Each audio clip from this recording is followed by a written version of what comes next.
Alright guys, welcome back. This is now lesson 2 of the PowerScore LSAT course. Today we're going to start off by talking about logical reasoning and initially discuss the opposition construct. Now, I'm again assuming that by this point you've read the lecture material. If you haven't yet, it's important now to read pages 2.1 through 2.3. I'll introduce the remainder of the pages shortly hereafter. Right now we're going to focus on the oppositional construct. Go ahead and take a minute to do that if you haven't already done so. Okay, so welcome back. Now, on the diagram here I've drawn a small spectrum, 0 to 100, and for logic games this would represent the amount of truth that an answer has. If a question stem directs you to find a must-be-true answer, that answer contains 100% of the truth. Another useful way to think of 100% of the truth versus 0% of the truth is to consider how many of the viable setups contain the characteristic we're talking about. Let me clarify that a little bit. Let's suppose that the question says, which one of the following must be true? Alright, you're going to have 5 answer choices, obviously. One of those 5 answer choices has to be true.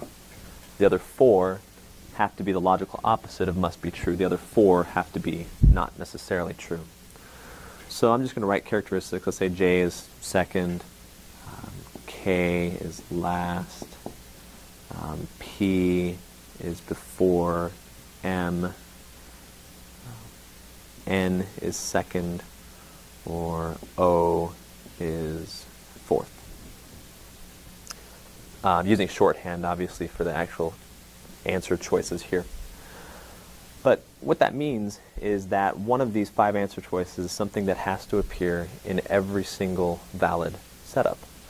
So if I have, in a particular game, let's say I have 10 valid setups,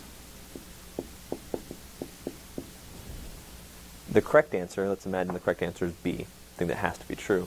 The correct answer shows up 10 out of 10 times. That's 100% of the truth. It's there every single time that you do this game. K is always last. The incorrect answers are all true or not true across a range. So for the incorrect answers, they show up in anywhere from 0 to 9 out of the 10 setups. So diagrammatically, if I'm looking at the correct answer as being green, incorrect answers are all red. If I have a must-be-true question, the correct answer has to be the only one that's on this part of the spectrum. Incorrect answers can't be on that part of the spectrum. The incorrect answers are spaced out somewhere along that part of the spectrum, depending upon how close they are to actually being true every time. The more often they're true, of course, the closer they are to the correct answer. And what makes a question easier or more difficult is the difference between the correct answers and the incorrect answers. This question might have kind of medium difficulty if it were set up like this. If instead I gave you 4 incorrect answers, all 4 of which appeared in 9 out of the 10 setups, they occurred almost every time, it'd be very hard to distinguish the incorrect answers from the correct answer. There has to be a logical difference between incorrect answers and correct answers, but in this case it's pretty hard to discern. What I have to do effectively is find the one setup out of 10, the one time where this characteristic, K last, appears, and the other 4 don't appear. That's the only way that I can distinguish between the correct answer and the incorrect answers. Every other setup is going to look the same because all 5 answers are going to appear in all of the other setups. Alright, again, if that doesn't make sense, that explanation doesn't make sense, bring it to class. We'll talk about it more there if you need. Every characteristic that I could possibly have could be true, must be true, cannot be true, or not necessarily true. All of them correspond to a position here. I'm going to focus primarily right now on the correct answers. But if I ask you could be true, that means it's something that appears at least once. It's somewhere from 1 to 100. It appears in at least one setup, up to maybe all 10 setups. If it's something that cannot be true, it appears in 0 setups. If it's not necessarily true, then it appears in anywhere between 0 and 9 setups. And if it must be true, of course it appears in all 10 setups. One other useful way for me to think about this in terms of these conditions.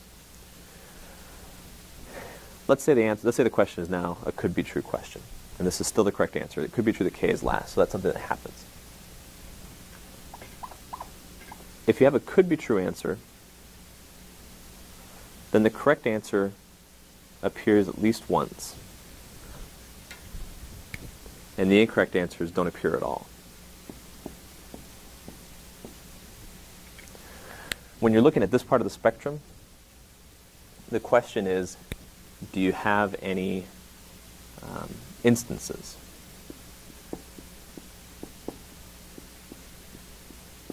Any occurrences? When you're looking at this part of the spectrum, the question is, are there exceptions? So another way to think of these, and again we can talk about this in class if we need to, another way to think of these is that for here, if this is the correct answer, it must be true, there are 0 exceptions. If the answer is not necessarily true, then there has to be at least one exception. There has to be at least one case where it doesn't appear. If the answer cannot be true, then there are no instances. But if the answer could be true, there's at least one instance. Each of these can be thought of as descriptions of how often the characteristic appears and whether or not it sometimes fails to appear, never appears, never fails to appear, or appears at least once. All right, I'll let that sink in for a little bit, and like I said, if you have questions about it, please bring them to class with you. For now, we're going to move on from this opposition construct and cover conditional reasoning, another very important concept on the LSAT. All right, welcome back, guys. We're going to talk about conditional reasoning now. This portion of the course is very complicated.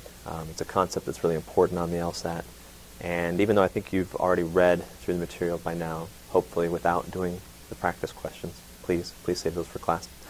I want to go back through really page by page and just dig into each concept a little bit more during this video. So if you would, I'd have you turn with me to page 2-6 and just talk a little bit more about what it means to be sufficient and necessary. Sufficient indicators and necessary conditions are linked in a special way that allows you to get extra knowledge in some cases. And for me, probably the most useful way of thinking about conditional reasoning is just that. It's all about the information. If I know a sufficient condition to be true, I'm automatically granted all of its necessary conditions. They follow without question or without further information. So let me give you an example of a sufficient condition. Let's say, for example, that you want to be a billionaire. Apparently there's a song to that effect. If you want to be a billionaire, what has to be true?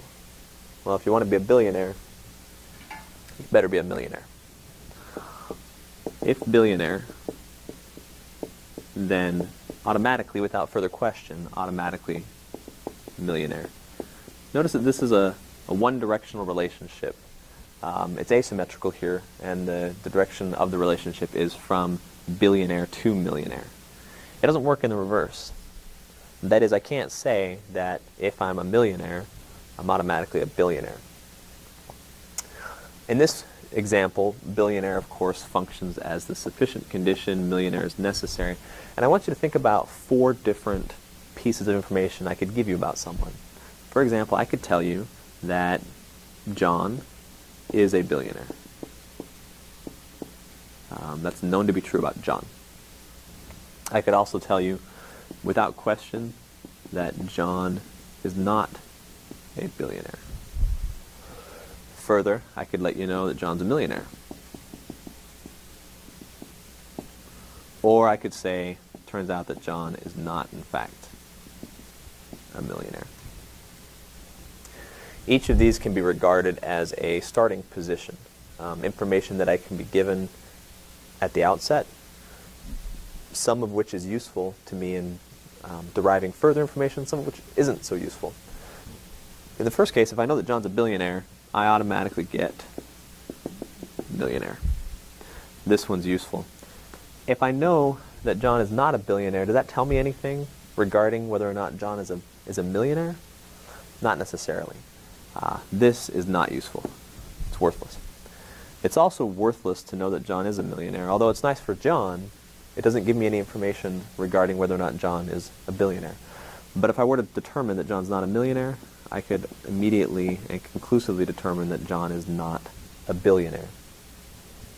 This type of information, where you start with a sufficient condition and yield the necessary condition, is just called a restatement of your initial relationship. If I withhold the sufficient condition, I can't get anywhere. Likewise, if I grant the necessary, I can't get anywhere. But if I withhold the necessary and it's not met, then I can infer that the sufficient will not be met. This has a special name. You've read it in your books already. It's called the contrapositive. This is called a restatement.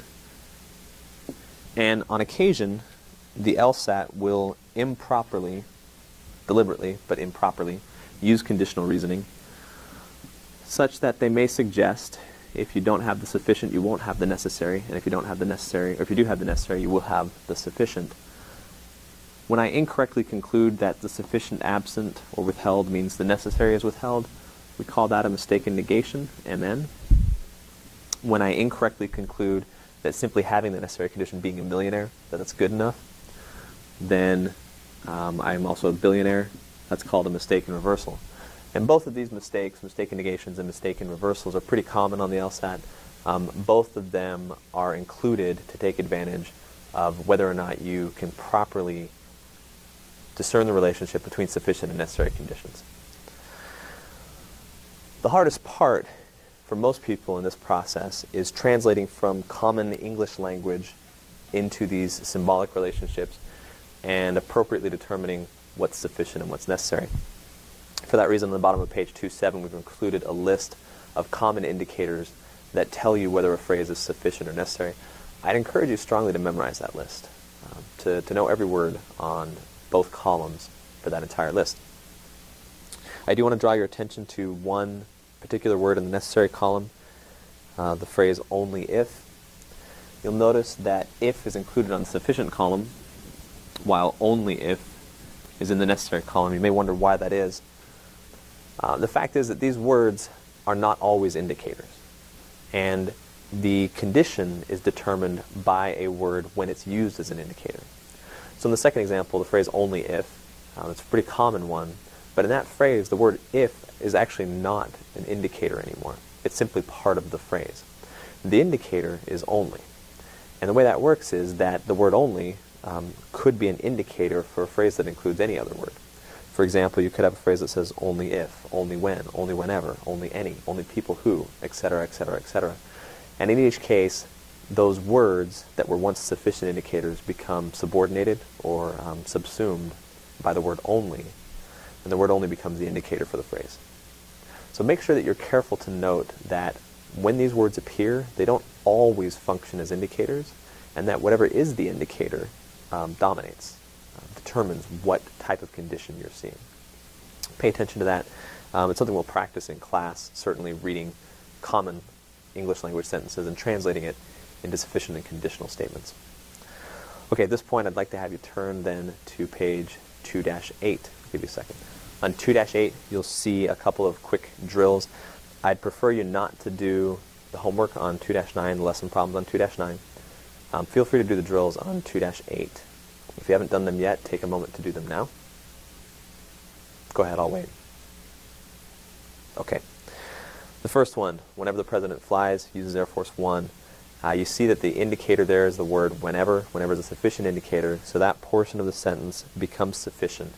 And your diagram, or one possible diagram for this, would be president flies, arrow, Air Force One. The contrapositive then should be in every way opposite to this. Negate and reverse everything. If not Air Force One, then not president flying. This is the correct diagram for question number 1. Number 2 uses the indicator only if, and as we said before, the word if in this case isn't really an indicator at all. It's simply part of the phrase, if she receives assistance.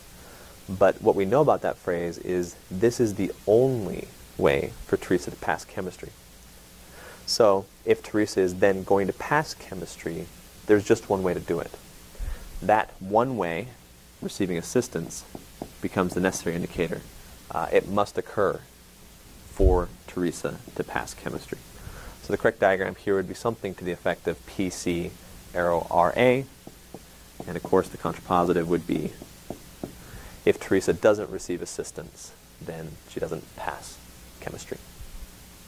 Okay, at this point, I'd like you to skip 2.9 and turn with me to page 2.10. On 2.10, you see a discussion here of chain relationships. Chain relationships occur when a common element plays more than one role in different statements. We're going to just do this symbolically for now, but on the actual test, of course, you'd see plain language descriptions. If A implies B and B implies C, the statement B plays more than one role, and that common role allows me to infer that A implies B implies C, therefore connecting A to C. This can get quite a bit more complicated. You can introduce compound conditions. You can negate along the way. I'm going to show you an example of one that's more complicated. If A implies B and C, we'll talk about compound relationships in just a moment, and C implies D or E, and E implies not F. I can still link this one through the common elements, in this case of C and of E. But I need to be careful that I do it in a way that doesn't lead me to draw improper conclusions. So I'm going to kind of try to offset things and be able to follow one line of reasoning all the way through without invoking unnecessary elements. That means I'm going to have the C all by itself lead to D or E and make it clear that there's no connection to B. B has nothing to do with D or with E, and that E implies F. The challenge here, of course, is I want to follow all the way from A to F, or in this case not F, but I can't do that because as I go down this path, A implies C, that happens, and C implies, I don't know whether C is going to imply D or imply E not F. So I can't comfortably say A means not F. However, I can say A means B, that's one of the things that happens, and C, and D or not F. Okay, so a lot of things that I can say here about A. B and C have to follow from A. That's automatic. Then either D follows or E and not F. And it's not clear, of course, which path this is going to take. And unlike this version, I can't simply say A implies C and go all the way through. I have to be aware that the OR creates a possible disconnect in this relationship. We'll talk more about these things in the process of actually attempting problems. And a lot of these concepts also apply on logic games as well. For practice sake, let me do the contrapositive here. I'm going to get rid of this version. And just to practice, in fact, take a moment and try to do the contrapositive on your own, and then come back. But here the contrapositive is going to be exactly reverse in every way. Everything's flipped, changed, the connections are different, it's all different. So I start with F, and I go from F to not E. Instead of D or E, it's not E and D. Completely opposite, different direction, different connection. This connection, if not E and D together, if both of these things are true, that's enough, excuse me, not D, that is enough to tell me that C couldn't happen. Without both of these, C is impossible. Make an OR here where I had an AND before. This was affirmed, these should both be negated. And then A should be negated. So what I now have is if F occurs, E does not occur. If along with E not occurring, D doesn't occur, then C won't occur. If C fails or B fails, A will fail to occur. And as you compare these two, you see that everything is different in direction, connection to each other, and in being affirmed or negated. All the changes appear. And the contrapositive is as completely opposite from the original statement as it can be. Okay, let's go ahead and take a break at this point and then move on to the next section. Okay, we're back and we're looking at page 212 now. On page 212, you'll see a discussion of these 4 indicator words. These are all necessary indicators, unless, until, except, and without. And the reason they're grouped together is that they all deal with exceptions. What doesn't happen as opposed to what does happen. And when you encounter a phrase that's modified by unless, until, except, or without, we encourage you to do 2 things. First, these words always modify the necessary condition. Second, whatever is left over in the sentence becomes negated and sufficient. So for example, if I say, you will not get 180 on the LSAT unless you master conditional reasoning. You'll not get a 180 unless you master conditional reasoning. The unless modifies master conditional reasoning. So that's my necessary condition, conditional reasoning. The remainder of the sentence is not 180, but I have to do two steps here, 2 and 1, negate the remainder and make it sufficient. That means if you get a 180, that indicates you must master conditional reasoning or must have mastered conditional reasoning. This process should become automatic. It's not something where you should have to think about the steps involved, but simply see the phrase, make the modified portion necessary, negate the remainder, and make it sufficient. We want this to be mechanical, completely mechanical, so that you can interpret these sentences properly as soon as you see them. Okay, with that, we'll tackle the next concept on page 214. Okay, so on 214, we're going to talk about compound conditions. Compound conditions occur when you have multiple aspects to either the sufficient or the necessary. In your book, you see the example given about being president. And we know that to be president, there are at least 2 minimum qualifying requirements. In order to be president, you must be at least 35. And you must be a natural-born citizen. And no matter what Donald Trump thinks, being born in Hawaii does count as actually being naturally born. If either of these 2 conditions are not met, you may not be president. They're both necessary. To look at the contrapositive, then, is to say effectively that without either condition, I can infer that someone is not president.